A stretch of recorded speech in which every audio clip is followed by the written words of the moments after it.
officially about Carlos, but then also just your thoughts on a short turnaround and preparation for the Dallas. Yeah, I'll start with Carlos. I've said it a lot.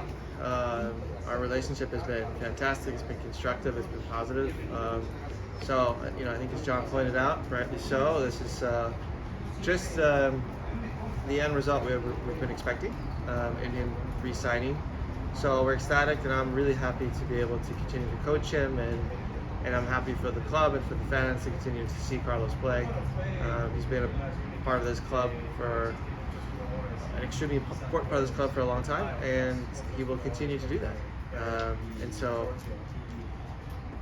we got a happy ending here. We are in Disneyland town, so it's only fitting that we get a happy ending as well. Coming off a victory against Red Bull, which is always difficult, they make it life extremely difficult on opponents to win games, especially away from home.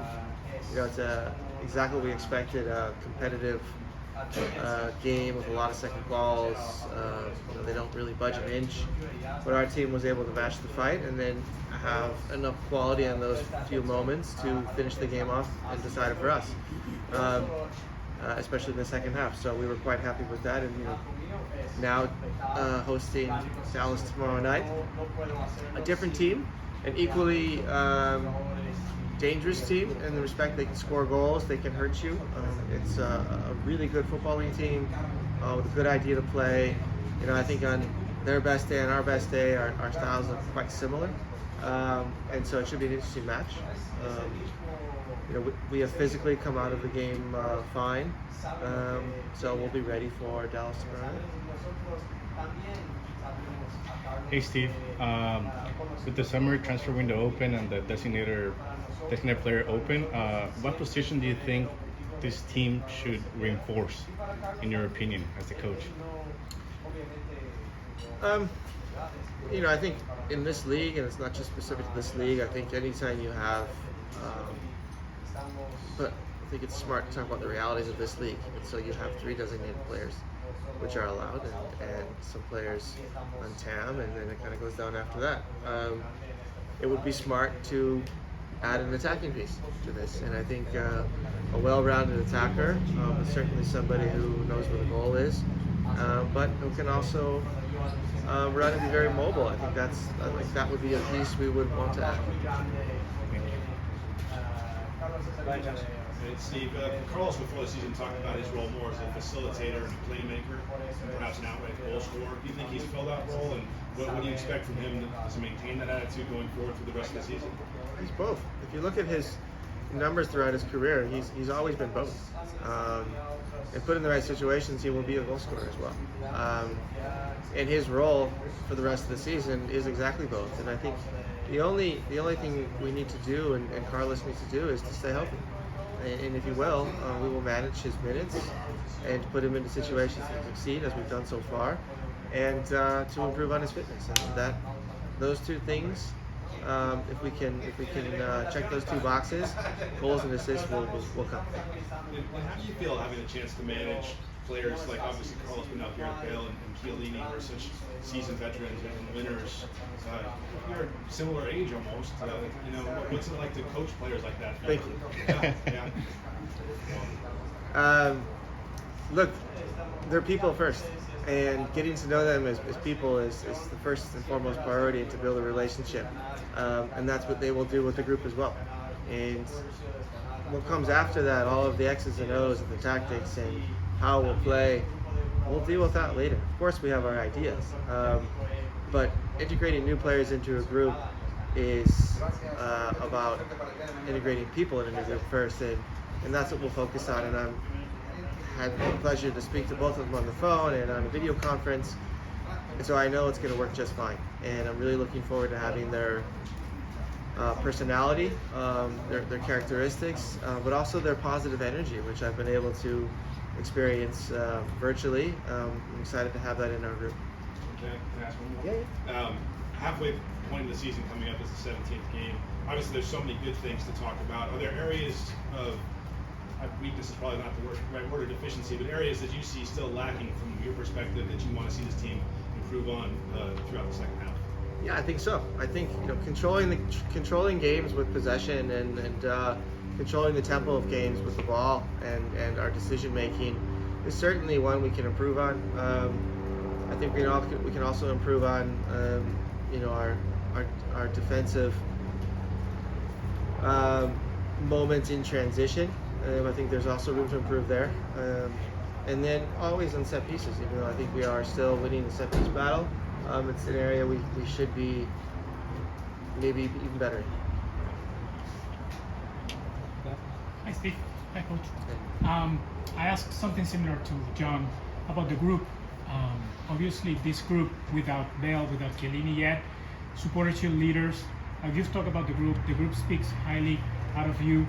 How do you make sure that this group that's taking this team so far right now as potentially arguably the best in MLS is not, I don't want to say in a second dimension behind the spotlight of what Bale brings, Chiellini brings, even Carlos now with the renewal contract? I kind of see that as an opportunity for others. Big players understand that, and understand that comes with responsibility and a lot of media attention. So I'm pretty sure Gareth can handle the pressure, the added pressure.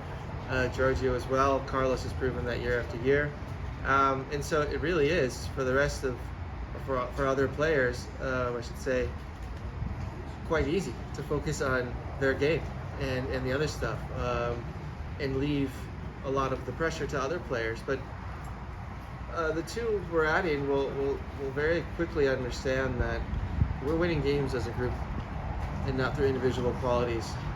If you look at our goal scorers, everybody's scoring goals, with the exception of Max. But everybody is contributing, and that's very important, and that should continue. Having guys on the field like Gareth, Carlos, and Giorgio, mostly Carlos and Gareth, will attract a lot of attention from defenders and is an opportunity for other attackers and midfielders. So I see the positives in this and not so much the distractions or negatives. Thank you. Anyone else here in person? Okay. All right, we'll go to the Zoom. Andy, go ahead, Andy Diosi. Thanks, Steve. You said this season a few times that this is not about you. I kind of want to ask you in this point, how does it feel? Just this is the first major coaching role for you, and to be able to not only be in the position to have these players come in and retain Carlos Vela, but also to be atop the league, to be in that supporter shield run, and to have those expectations be so high. Let's just say those first few games. And how does it feel personally? I don't have time to feel, to be honest with you. The work doesn't change whether you're winning or losing. Is it easier when you're winning? Yes, of course. But it remains the same. We expect the same effort out of ourselves and the players every day, regardless of the result. You can watch a game where you've won, you can watch the video. There's the same mistakes, the same amount of mistakes during games when you win as when you lose. Very rarely does a perfect performance happen. So we are constantly trying to improve and get better, and really focusing our energy and our time on that, and not so much on what we've achieved, which is nothing, because the season was almost halfway through. So we're just really focused on improvement and moving forward and the daily work, and haven't really had much time to think about anything else. I really enjoy where I'm at right now. It's a fantastic organization. I have an incredible staff. Whether it's Mark, Ante, or Oka, all three are more than qualified to sit here and speak to you as well.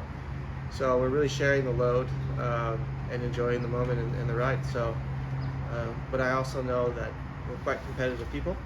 If you get the opportunity to watch one of our staff games, you'll understand. We want to win as much as possible, and that's what's driving us forward. Thanks, Steve. I'll remember to catch up with you in November about that as well. Okay. All right, we're going to do a last question to Josue Lopez. Thank you. Hello, Steve. Good afternoon. It's gonna be a midweek game tomorrow. Something that we don't see often on MLS. It's more common in Europe. Are you gonna have some rotations when you're starting 11? How is your team doing physically? physically we're okay. There will be some rotations, but I think we've been able to do that all season, is rotate guys in and out, but still field a very competitive team, which is the objective this week as well. All right, thank you very much, Steve. Thank you for your time.